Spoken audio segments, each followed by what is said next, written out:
Hi everyone, this is Felix and welcome back to Make It Easy.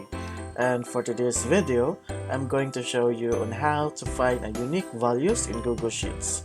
And let's get started.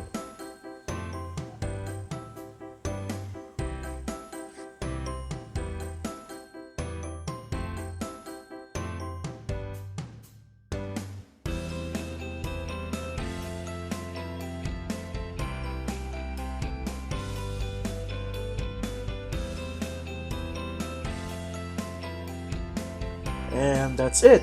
We find the unique values using a unique functions. If you found this video helpful, don't forget to like, comment, and subscribe for more quick tutorials. Thanks for watching.